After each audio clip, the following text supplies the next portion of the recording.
नमस्कार, हमारे digital platform पर आपका स्वागत है। जम्मू कश्मीर में एक बार फिर पाकिस्तान ने घुसपैठ की कोशिश की है, जिसे हर बार की तरह हमारे जवानों ने नाकाम कर दिया है। आरएसपुरा सेक्टर में बीएसएफ ने घुसपैठ की कोशिश को नाकाम कर दिया। क्या है ये पूरा मामला, देखिए इस खास रिपोर्ट में।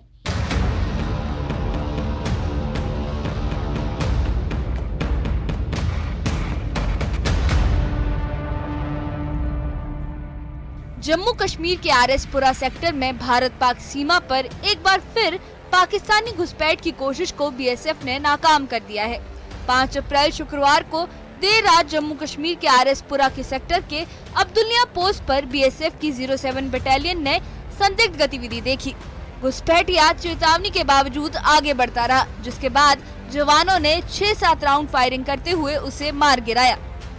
घटना के बाद इलाके को सील कर सर्च ऑपरेशन शुरू किया गया। बीएसएफ ये पता लगाने में जुटी है कि घुसपैठिया अकेला था या उसके साथ और भी कोई था। आरएसपुरा का इलाका अब तक अपेक्षाकृत शांत माना जाता था, लेकिन अब लगातार घुसपैठ की कोशिशें हो रही हैं। ये घटना जम्मू क्षेत्र में बढ़ते खतरे की चेतावनी है, जहां पहले आतंकी गतिविधियां कम थी। जम्मू कश्मीर में अंतर्राष्ट्रीय सीमा और नियंत्रण रेखा पर घुसपैठ और आतंकवाद का इतिहास पुराना है, लेकिन 2024 और 2025 में ऐसी घटनाओं में गंभीर बढ़ोतरी दर्ज की गई है, खासकर उन इलाकों में जो पहले शांत माने जाते थे। चलिए अब आपको हाल ही की प्रमुख घटनाओं के बारे में बताते हैं। 5 अप्रैल 2025 को आरएसपुरा जम्मू में बीएसएफ ने एक घुसपैठियों को मार गिराया।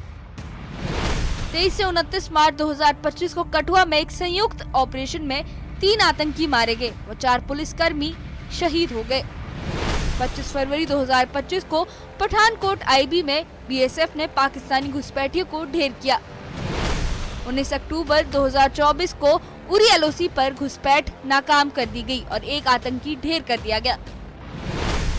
9 जून 2024 को रियासी में तीर्थयात्रियों की बस पर हमला हुआ, जिसमें 9 लोगों की मौत हुई और 41 घायल हो गए थे।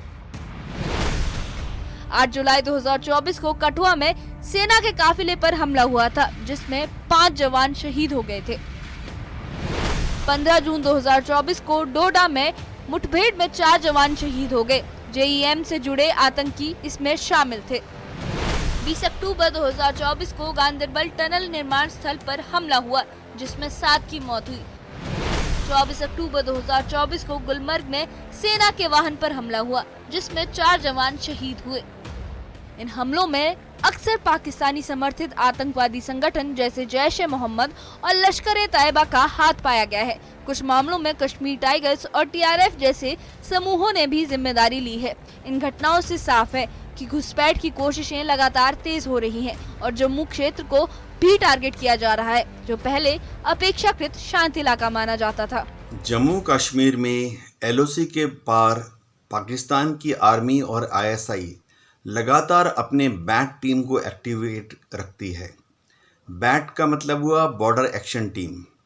इन टीम्स में पाकिस्तान की जो स्पेशल फोर्सेस हैं उसके कमांडो लगातार दहशतगर्दों को ट्रेनिंग देते रहते हैं और वह मौका तलाश करते रहते हैं कि कब कैसे अंधेरे में या ख़राब मौसम का फ़ायदा उठाकर एक दहशतगर्द को भारत के अंदर धकेल दिया जाए। लेकिन अच्छी बात यह है कि बॉर्डर में हमारी बीएसएफ और हमारी आर्मी हमेशा बहुत चौकन्ना रहती है और ज़्यादातर केसेस में जब दहशतगर्द भारत के अंदर घुसने की कोशिश कर रहे होते हैं तो उनको ढूंढ लिया जाता है, अरेस्ट कर लिया जाता है या उनको गोली मार दी जाती है। आरएसपुरा की घटना ने एक बार फिर साबित किया है कि हमारी सीमाएं सुरक्षित हाथों में है, लेकिन साथ ही ये भी साफ है कि आने वाले वक्त में सतर्कता और रणनीति और मजबूत करनी होगी, क्योंकि चुनौती अब सिर्फ कश्मीर घाटी तक सीमित नहीं रही। आरएसपुरा में हुई घुसपैठ की ये नाकाम कोशिश एक बार फिर दिखा गई कि हमारे जवान हर खतरे के लिए तैयार है, लेकिन अब सवाल सिर्फ एक वारदात का नहीं बल्कि बढ़ती रणनीतिक चुनौतियों का है और ये चुनौतियां अब घाटी से निकलकर जम्मू के शांत क्षेत्रों तक पहुंच चुकी है।